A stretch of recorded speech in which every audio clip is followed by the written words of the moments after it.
आज आपने press conference आयोजित की है, क्या क्या मामले हैं, किन मुद्दों पर बातचीत करना चाह रहे हैं? देखिए, सबसे पहले तो ये जो मनचला प्रशासन है अपनी मनमानी करने पे उतरा हुआ है पूरी तरीके से, और भय का एक वातावरण इस शहर के आम इंसान में है। प्राधिकरण के नाम पे पहले खूब लोग को परेशान करा गया, अब नालों की बात करी जा रही है, चौड़ीकरण की बात करी जा रही है, आम इंसान के घर पे आ गई बात। मलिन बस्ती श्रेणी है, काठगोदाम थी, 150 से ज़्यादा मकान और दुकान डरा डरा के तोड़वा दिए उनसे, और कोर्ट में प्रत्यावेदन क्या दिया कि हमने कुछ भी नहीं कहा किसी से तोड़ने को, खुद तोड़ा इन्होंने। तो इतना झूठ तो नहीं कहना चाहिए। और ठीक है, आप विकास के बारे में सोच रहे हैं, किसी इंसान का मकान टूट के विकास नहीं होता। हमने तो जीवन भर विकास, सारे जितने लोग हैं, इतने सीनियर लोग हैं, आप इनसे पूछिए कभी क्या मकान तोड़ के किसी का विकास आपने देखा आज तक? ये तो बहुत ही दुख का विषय है। और हमारे जो क्षेत्र हैं, चाहे काठगोदाम की मैं बात करूं, चाहे आवास विकास, चाहे मैं बात करूं सुभाष नगर की, चाहे मैं बात करूं बमोरी की, चाहे मैं भगवानपुर की बात करूं, छड़ेल की बात करूं, अरे 70, 80 साल से जो लोग जहाँ पे वास कर रहे हैं, तीसरी पीढ़ी उनकी वहाँ जी रही है, फौज में वो लोग हैं, उनके घरों पे आप लोग निशान लगा दे रहे हो। इन्हें तो हलवा समझा हुआ है। लेकिन हल्द्वानी की महान जनता है, सारे आंदोलनों की शुरुआत यहाँ हल्द्वानी से हुई है। इस प्रशासन के और सरकार के खिलाफ आम इंसान निकलने वाला है, कोई राजनीतिक दल नहीं, आम इंसान निकल के सड़क पे आने वाला है, वो दिन दूर नहीं है। प्रशासन तानाशाह को लेकर क्या सीएम साहब से, प्रशासन तानाशाह को लेकर क्या सीएम साहब बात करिए? मैं उनसे मिलूंगा, क्योंकि अभी माननीय हमारी राष्ट्रपति जी आई थी तो वो बिजी थे, फिर मैं भी अपने कामों में लग गया था। लेकिन अवश्य इस विषय में मैं माननीय मुख्यमंत्री जी से आपके माध्यम से अपील करना चाहता हूँ।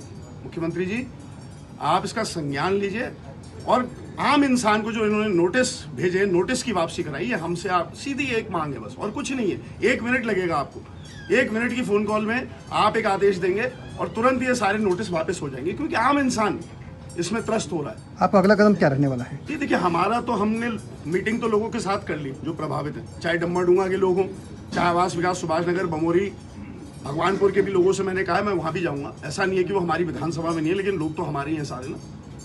तो ऐसे भोली भाली जनता को मायूस करके, परेशान करके, भयभीत करके ये सरकार क्या संदेश देगी? सबका साथ सबका विकास नहीं है, सबके विनाश की तैयारी जो हो रही है कांग्रेस पार्टी इसमें, और हम लोग खुल के इनके साथ लड़ाई लड़ेंगे, कंधे से कंधा मिलके। मैं आपके माध्यम से कहना भी चाहता हूं उन लोगों से, आप निश्चिंत रहिएगा, हमारी तरफ से सड़क हो, सदन हो, और अंत में सरकार नहीं मानेगी तो न्यायालय तक की भी लड़ाई हम लोग लड़ेंगे आपके।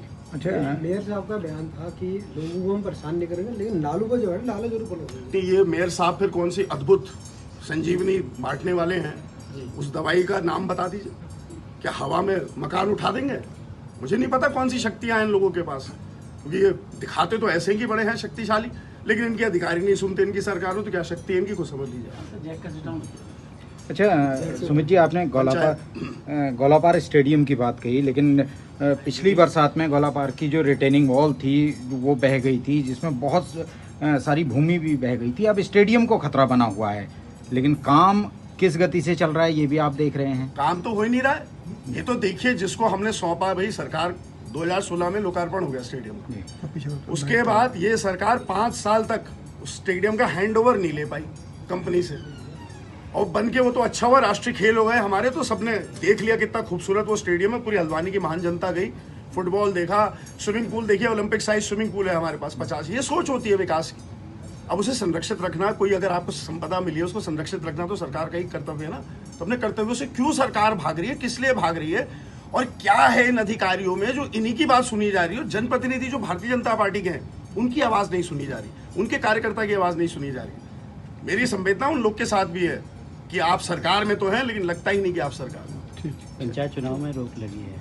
हाँ, पंचायत चुनाव में देखिए माननीय उच्च न्यायालय का निर्णय है, उसका हम हमेशा रिस्पेक्ट भी करते हैं, स्वागत भी करते हैं। और इस सरकार की देखिए कमी थी, 2016 का जो पंचायत अधिनियम है उसके विरुद्ध जो आरक्षण होना था, रोस्टर में घूमना था, रोटेशन में, उन्होंने करा नहीं।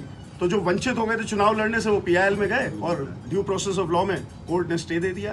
तो ये भी सरकार की विफलता। और दूसरी व्यवहारिकता कहाँ थी कि 15 और 10 जुलाई को आपदाग्रस्त पूरा उत्तराखंड रहता है, सबको पता है, मानसून आ गया, जल्दी आ गया। 10 और 15 जुलाई की क्या तारीख थी, क्या व्यवहारिकता थी, ये भी सोचने का विषय।